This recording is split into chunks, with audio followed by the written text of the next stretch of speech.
Browser games are kinda epic, but for some reason they are almost all 2D. We all know the more Ds a game has, the better it is. I always wondered how Slither.io, a famous game in which you control a snake that grows by eating others, would look like in 3D. So today I decided I would make it myself.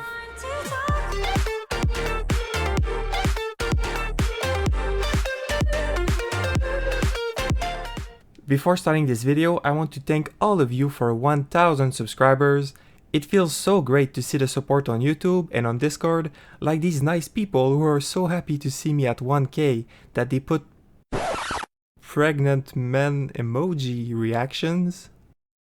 What? So yeah, anyway, the first step is obviously to create the project. I chose to use Unity for this project because I want the epic WebGL build and Unreal is too whack to have that. Once the project was made, I created a basic landscape. Damn! It's huge! This is very big, this has gotta be at least 2 or 3 inches.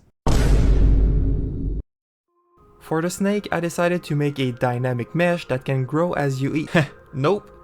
Too hard, I just put a bunch of spheres following each other, that's it. I made the controller and then went on to testing the snake movement, which obviously went very well without any issues at all.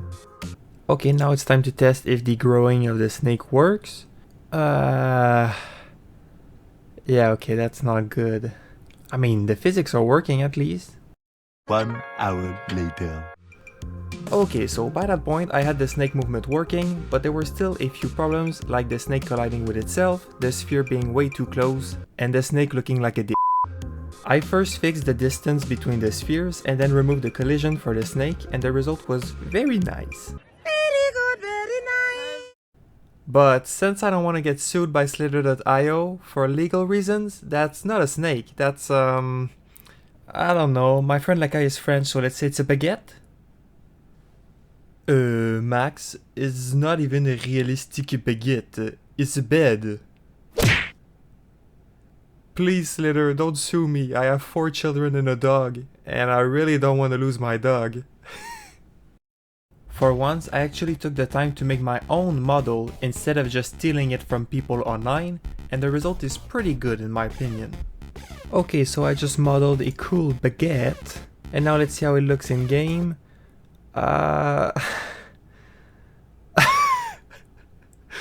Why did it turn like that? Yeah, I mean, it looks great. You know what? I imagine this is exactly what Friends looks like. And once I fixed the rotation, which by the way took me fucking like 5 hours, the result was actually très bien. Next, I added a little bread and made the baguette grow as you eat them, which was a pain to do. Pain au chocolat. You fucking dog cunts! I also made the floor texture, added a first person camera that I will by the way not use for the rest of the video because I like to see the baguette, and I apparently turned the baguette into a sun when it's boosting. So now the game was looking pretty cool, but there were no enemies to fight. So I coded a basic AI that would chase food, except sometimes it would turn away from the food instead. This was done completely on purpose and not at all because I messed up my code. Are you sure about that? But even if I cut off the AI, it doesn't die. Why are you running?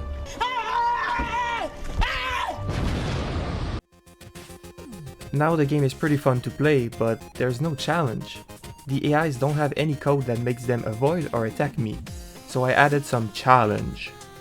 First, you now lose score and shrink while boosting, so you can't boost the whole game. I also added a scoreboard to see the score of everyone using the names of people active on the Argonia Discord, including my buddy Pickle, who has been very active on the Discord.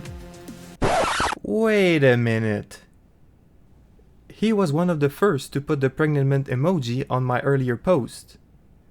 Don't come by my house. We're done. Second, I made your baguette grow in width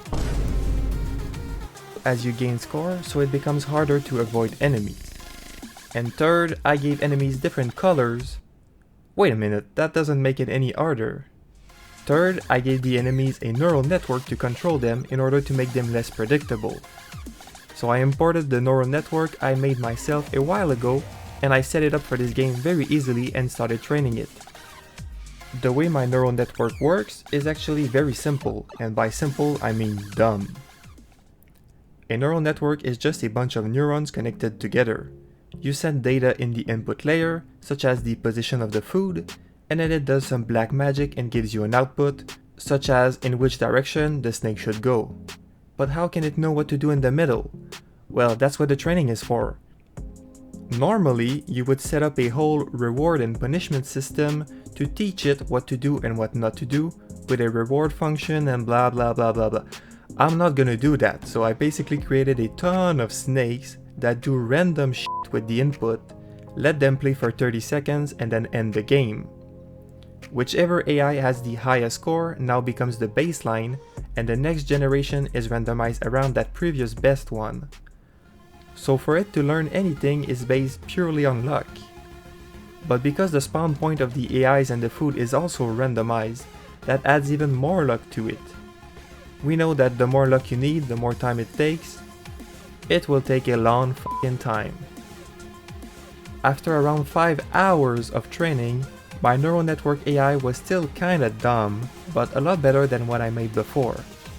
For them to get much better, I would have to train them for days, and there's no way I'm doing that. Playing against them now is a lot harder because they would move in ways hard to predict.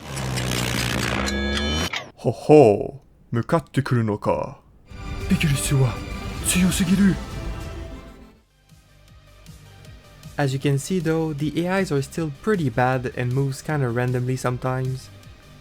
That's because the training right now only considers the final result. So if an AI gets the best score, it doesn't matter how it got it. It's kinda like in school, only the results matter. Dad, I got 70% on my test. Dad, I got 80% on my test.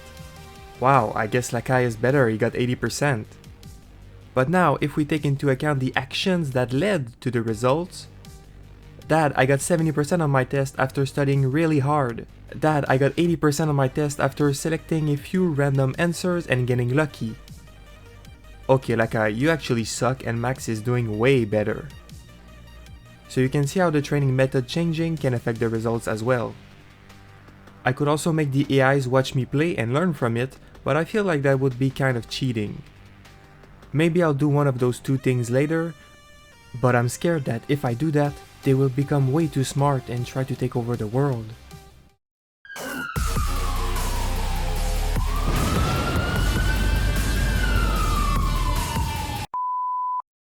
Finally, this wouldn't be an epic 3D game if the map stays flat like this.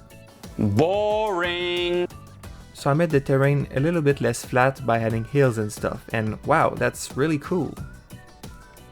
Okay, no, really though, once you make the snakes and food adjust their heights based on the terrain, it's actually pretty cool. It makes it harder to see enemies from far away, so that's great. I also added little googly eyes to show the snake's head, and added some random colors for the food as well. So there we go, that was a cool little project to take a break from my main project right now, which is Argonia, a multiplayer FPS game. I think I managed to recreate at least the base of Slater.io pretty well in 3D, so I'm happy with it. If you want to play it, you can try it for free in your browser by going on my itch.io page that I will put in the description. Let me know if you're interested in me doing a part 2 where I add more features.